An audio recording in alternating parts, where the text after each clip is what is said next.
So now we're going to look at the cell cycle and how the cell regulates the cell cycle, and the cell cycle equates with cell growth. And we know that in cancers we have uncontrolled cell growth. So to understand uncontrolled cell growth, we need to look at the cell cycle, okay, and the cell cycle clock. And what we will find is that during regulation of the cell cycle, a lot of our oncogenes and tumor suppressor proteins play roles in controlling the cell cycle clock. So we've just been talking about retinoblastoma and how it was the first identified tumor suppressor protein. And we talked about the disease retinoblastoma and how the genetics of looking at the retinoblastoma disease helped us understand how we can lose 2 copies of an important suppressor protein and the mechanisms by which this loss of heterozygosity occurs.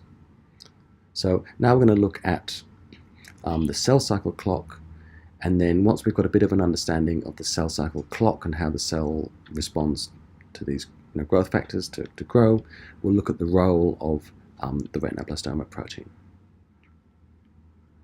So effectively we're going to be looking at retinoblastoma and the control of the cell cycle clock. So like I was saying, the fate of individual cells is determined by the signals it receives from its environment. Okay, so the cells in our body respond to growth signals and these sort of mitogenic factors which tell them to grow at the appropriate time, and without these signals the cells don't grow. So we have control of cell cycle growth. So somehow these signals feed in to control the cell cycle clock. These extracellular signals also may persuade cells to enter a post-mitotic state where the cell is differentiated, but it sits there and metabolizes and doesn't grow. So it just contributes to body function, and these cells are typically in a G0 state. They're not growing, they're not actively going through the cell cycle, but they're important cells. So in the next lecture, next couple of weeks, we're going to be looking at some important signaling molecules, and we've already started to look at receptors and some of the key players like RAS, in a signaling pathway. So these signaling pathways that we're going to look at, they collect these signals from extracellular and they funnel them through to the cell cycle. And then based on these signals, the cell makes a decision. It's described as a simple binary decision of grow or not grow. So become quiescent, not grow, or to proliferate and grow. So how does this work? So we have this molecular clock, this cell cycle clock, and the term cell cycle clock refers to the molecular machinery, if you like, that makes this decision. So here's a graphic that explains this. So I think we're all familiar with this idea of a round of cell division, where the cell goes from a G1 state into an S phase where you get DNA synthesis, through to another growth phase, and then enters mitosis. So you get this round of cell growth, and when signals come in, they trigger this growth. Okay, and also cells can exit the cell cycle and go into this quiescent state referred to as G0, and again there are signals that can take cells from G0 back into a round of cell growth. So we're going to be looking at later in a few minutes time how retinoblastoma can affect this decision to go into this growth state.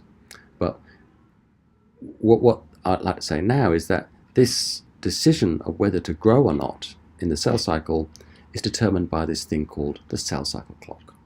And the cell cycle clock makes a binary decision of cells should grow and enter the cell cycle, or cells should enter this quiescent phase and exit the cell cycle, and then some sort of signal can come in to cause it to enter the cell cycle. So we have this cell cycle clock, and effectively we have external growth factors, or some sort of external signals which feed in through these receptors and through all this cell signaling machinery that we'll look at in a bit more detail in later lectures. So we've got some signaling here which feeds in to control the cell cycle clock, which then makes this decision here. Okay, so what is this cell cycle clock? So it's a series of interacting proteins. Okay, and so effectively you have cells not growing in G0, and then through some signaling mechanism the cells are triggered to enter G1, and then you have the cell cycle G1, S, G2, M. So you've got at M phase the cells divide and give 2 new cells, and in S phase the DNA replicates prior to division. Okay, and then you've got these gap phases in between. So that's the cell cycle, and you have to control the cell cycle. So you have to stop the cell cycle at certain points. So cell fate, the decision to grow or not, is controlled by normal proteins, and oncogene proteins have a strong influence on the cell cycle clock, and tumor suppressor proteins have a strong influence. So we have genes which drive cell growth and genes which stop cell growth, all involved in controlling cell cycle proliferation. Remember, we've talked about oncogenes as one copy can be hyperactivated to make cells grow, and tumor suppressor genes, both copies need to be knocked out to remove the brake. So most oncogenes and tumor suppressor genes can be explained in terms of their effects on the cell cycle. So there are lots of proteins that fall into the category of oncoproteins, and there are lots of proteins that fall into the category of tumor suppressor proteins.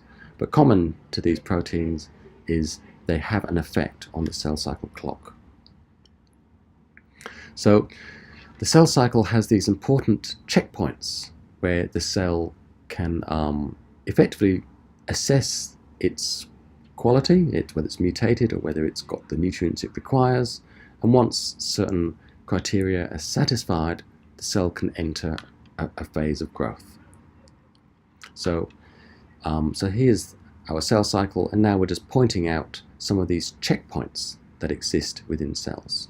So there's a DNA damage checkpoint, and if DNA damage is detected, then the cell can halt at a certain stage. Okay, and there's also checkpoints prior to chromosome segregation and all of this. But the checkpoint that we're concerned with now is a checkpoint that occurs late in G1. Okay, so during early G1, during this gap phase or this growth phase, cells are particularly sensitive to mitogenic factors. So these signaling molecules that are detected by these receptors on the membrane, these tyrosine kinase or other receptors, can pick up mitogenic factors and then push cell growth. Now,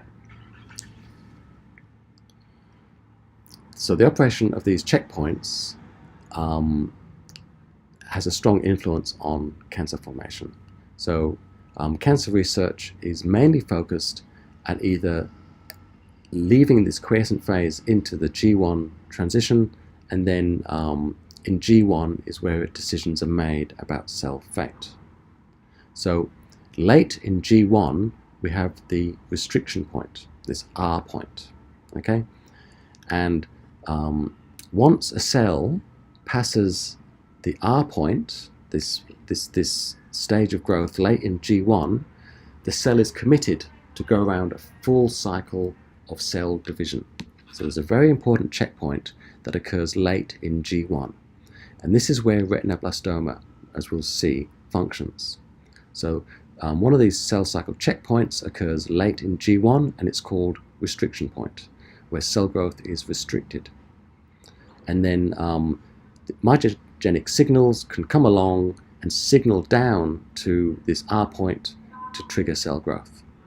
And dysregulation of the R point is typical in many cancer cells. So many cancer cells can't restrict growth at G1, and therefore the cells grow quicker than they should. So again, here's the phases of the cell cycle.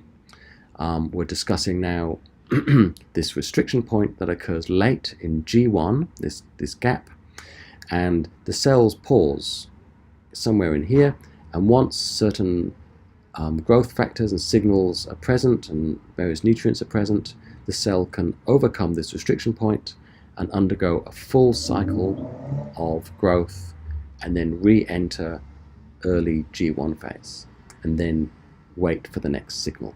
Okay, so this is a committed point. Once you pass this point, you're committed to a round of cell division, and retinoblastoma has an effect here, as we'll see. So how is the cell cycle regulated? It's regulated by things called cyclins. Now, cyclins are proteins whose transcription, whose expression is dependent on the cell cycle. It's cell cycle dependent, and these cyclins then interact with these kinase proteins called Cyclin-Dependent kinases. So you've got a kinase activity which is dependent on its association with a cyclin. So it's a heterodimer made up of a cyclin and a cyclin-dependent kinase. And the kinase, once it becomes activated by binding to the cyclin, can then phosphorylate multiple proteins and then drive the cells into a phase of growth. So we know phosphorylation is important in post-translational control of proteins. So once a protein's made, it's not necessarily active until it's switched on. And phosphorylation of, you don't need to know all of this, but you can get phosphorylation of these centrosome-associated proteins, affects their function. Phosphorylation of other proteins prior to S phase turns them on as we go into DNA replication. Phosphorylation of histone proteins is also important. We haven't discussed that. And other phosphorylation of proteins that cause the nuclear membrane to dissolve during the cell cycle is important. So you don't need to know all of these processes, but you need to know that phosphorylation of proteins is an important switch to activate them. And these cyclin-dependent kinases phosphorylate things when they're switched on. And these cyclins are only expressed in key parts of the cell cycle. I've got a diagram to show that. So cyclin-dependent kinases are controlled by the cell cycle machinery, and the action of these cyclin-dependent kinases is by the action is controlled by these cyclin proteins. So he's looking at the activity of cyclin proteins. So during G1S, G2M, so a cycle of cell growth, you look at the expression of, say, cyclin B as an example, and cyclin B expression peaks in late M phase. So that's telling you that this cyclin only occurs at one point in the cell cycle, and then that cyclin activates a kinase to turn things on at that particular point in the cell. And then if you look at this in a continuous culture, you see the expression of the cyclin is cyclic. Okay, so depending on the phase of cell growth, you can the expression of this gene is controlled. Okay, so this cyclin turns on particular kinases at certain points in the cell cycle. It should come of no surprise to you that there's a bunch of different cyclins and they have different expression profiles. So as you look at expression or movement of the cell through different phases of the cell cycle, different cyclins are expressed at different types. So each of these cyclins will interact with different cyclin-dependent kinases and turn on particular proteins through phosphorylation at particular times in the cell cycle. So these cyclin-dependent kinases are serine threonine kinases. Okay, I talked to you a little bit about tyrosine kinases in receptor molecules. What we're looking at here is serine threonine kinases, and so that they're phosphorylating different proteins, and the cyclins associate with these CDKs and activates them up to 400,000 fold. So in other words, you're going from an inactive kinase to an active kinase. Okay, and the cyclins also play a role in choice of substrate, but effectively we're just looking at the fact that these kinases become active once they interact with the cyclin, and the cyclins are only expressed at certain points in the cell cycle. So growth factor signaling triggers the expression of these cyclins. So here's a fairly complicated series of growth signals. You don't need to understand all of these things, so let's just focus on a subset here. Let's focus on a simple linear pathway. So we've already started to talk about tyrosine kinases on the membranes of cells, and we've already started to talk about the RAS oncoprotein, or if in a normal cell, it's just the RAS protein that controls cell growth. So you get signals triggering the activation of RAS, which then trigger the activation of transcription factors. And one of the genes that's turned on is cyclin D1. So growth factors and the things that make cells grow, they have a signaling pathway that activates a cyclin. And then the cyclin activates a cyclin-dependent kinase, and then that pushes the cell from G1 into S phase, and then you get a round of cell growth.